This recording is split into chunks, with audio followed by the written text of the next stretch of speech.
চালতার আচারটা আমাকে একটা বোন দিয়েছিল, তাদের বাড়িতে প্রচুর চালতা হয়, সে আমাকে একটু আচার দিয়েছিল। তো সেই চালতার আচারটাকে আমি আরেকটু রিমল্ডিং করে দিলাম, জাস্ট একটু সর্ষে ফোড়ন দিয়েছি আর একটু গুড় দিলাম। একটু গুড় দিলাম আর জিভ দিয়ে জল বেরিয়ে আসছে। একটু গুড় দিলাম আর কি দিলাম বলো তো, একটু বিরিয়ানি মশলাটা ওপর থেকে ছড়িয়ে দিয়েছি। আগেরটা আসলে দেখানোর দরকার নেই, মানে একটু অন্যরকম ছিল, ছাড়া ছাড়া ছিল, সেটাকে আমি একদম সুন্দর করে ভালো করে গুড়ের পাক দিয়ে অত্যন্ত প্যালেটেবল একটা চালতা আচার করলাম। আচ্ছা, ভবিষ্যতে আমি চালতার আচার বিক্রি করেও মানে তোমাদেরকে ভালো লাগাতে পারবো মনে হচ্ছে।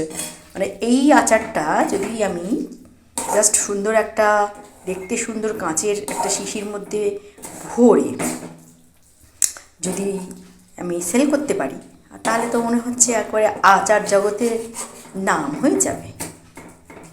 সত্যি নিজের পড়াই করছি না, সত্যি অত্যন্ত সুন্দর হয়েছে জিনিসটা। দেখো একদম আচারি টাইপের হয়েছে।